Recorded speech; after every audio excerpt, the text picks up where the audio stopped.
Good morning, everyone. My name's David Savage. I guess I want to show another way. We're in a pandemic, the COVID-19. Here's a headline from The Guardian from today. 64,000 deaths globally. And look at the chart as to where.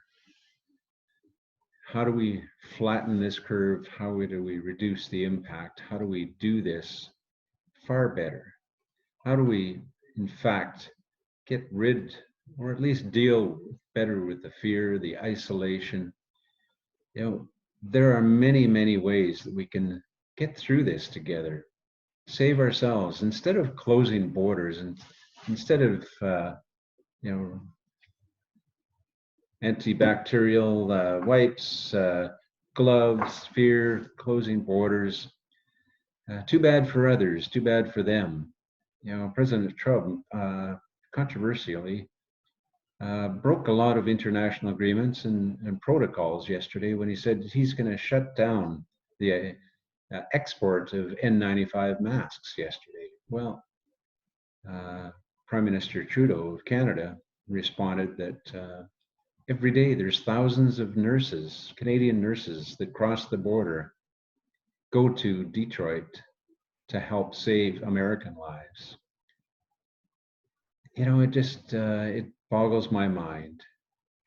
To quote my good friend Ken Cloke, founder of Mediators Beyond Borders, author of Dancing with Opposites, or The Dance of Opposites. I love his quote. It doesn't matter which end of the boat you're in when the boat is sinking. It doesn't matter. Every research organization, every nation is trying to do this, come up with solutions on their own. Thankfully, many leaders have learned the power of global medical collaboration. Let's catch some stories in this short video. Around the planet, many have, in fact, done what we're asking and hoping they'll do today to deal with the coronavirus. A story in Breakthrough to Yes, Unlocking the Possible Within a Culture of Collaboration. It's one of my 7 books on the power of collaborative leadership. I recall a few years ago that researchers in MIT spent years researching a problem. And about 5 years ago, they finally said, let's open the doors. Let's seek out the wisdom of other researchers, other universities around the world. Within a week, they collectively solved that problem. We can do it.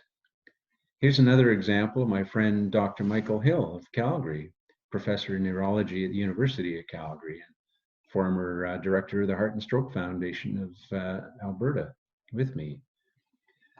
To quote Dr. Michael Hill, in medicine, collaboration is essential for excellence in patient outcomes, medical research, and staff working environment. Medicine is a highly person-power-oriented discipline that requires one-to-one interactions at multiple levels, patient, colleague, team. There is a tremendous intrinsic value in having personnel in medicine who have experience playing in teams or working in teams.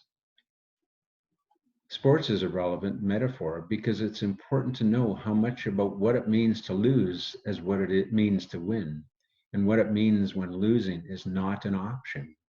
Thank you, Dr. Hill. He led a global collaborative research project to reduce stroke damage. Here's something that was announced in 2015, early 2015, as a result of that ischemic research project globally. Title, New Treatment Sharply Reduces Death and Disability from Major Stroke. Dramatic results from a new clinical trial are set to change the way many strokes are treated in Canada and around the world. A new treatment was shown to cut in half, that's right, cut in half, the death rate from major ischemic strokes in the ESCAPE trials. which was co-funded by the Heart and Stroke Foundation. Results of the trial, published online February 2015 in the New England Journal of Medicine, also showed reductions in stroke-related disability. This is the most significant and fundamental change in acute ischemic stroke treatment in the last 20 years, said Dr. Michael Hill. These results will impact stroke care around the world. And they have in the last 5 years, saving lives, reducing impacts. So here's my challenge to you, politicians, leaders, researchers, medical experts, and we're dealing with the pandemic. My challenge is reflect on ways and behaviors in your leadership that you integrate the whole. Reflect on ways and behaviors that you do not integrate the whole.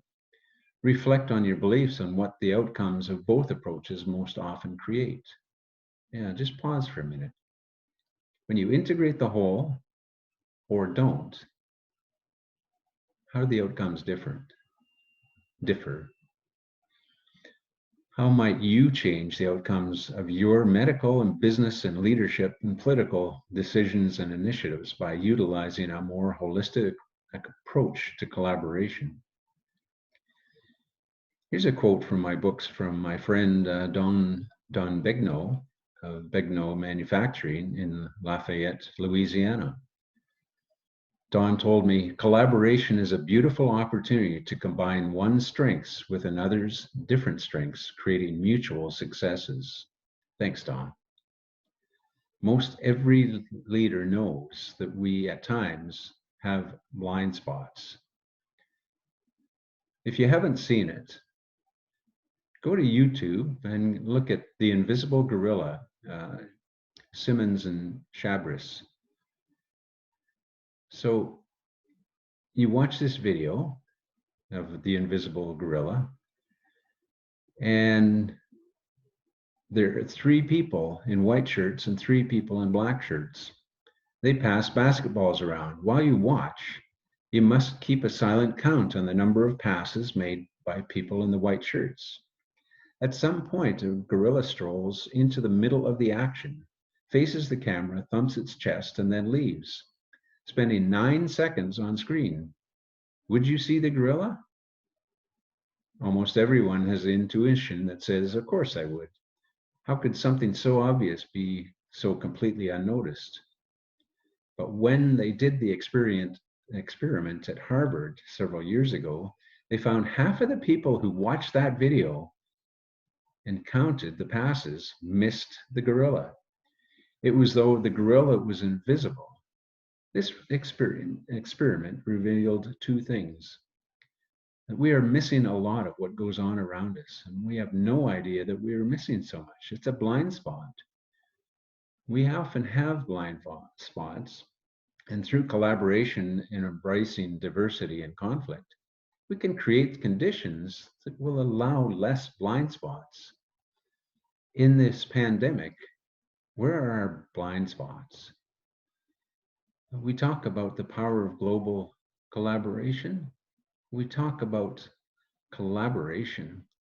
Well, I want to just reflect to you what one of the things that I have in my books and I developed. I'm just going to quickly share my screen here. There's my 10 essential steps to collaboration. Set intention. In other words, what's your honest purpose? Be aware, engage others with an open heart. Some of them may not have an open heart, but embrace conflict. Seek out those that speak out. Seek diversity. Bring in as many perspectives as you can so you don't miss the gorilla. Design the collaboration, imagine success, and create the right container. In other words, design the space. It's not necessarily what you're using now. Physical space, heart space. 6, come together with respect and trust. 7, listen deeply. Many of us haven't learned that there are 3 or 4 levels of listening. 3 or 4 levels of listening. Listen deeply. Realize what wants to be heard but is not spoken. Step 8, collaborate with vision. Tap into the collective wisdom. Now lead with purpose and accountability. Yes, accountability. Hold people accountable. Collaboration is just not groupthink. And step 10 of my 10 essential steps is make it so. Make it so. Make the world a better place through what you're doing, what you're living, what your experience is. This can happen. This must happen. So how do you look at that from my 10 steps? Well, when we look for vaccinations, new technologies, new partnerships, new research and development programs, look out for what your true intention is. Be aware. In other words, there's a whole bunch of institutions, not-for-profits, corporations, governments that are on side with you and some that are not. Look for crowdfunding, use a Wikipedia approach to research. This doesn't have to be pure 10-year program right now. In fact, too many will die if that's the case. Embrace conflict.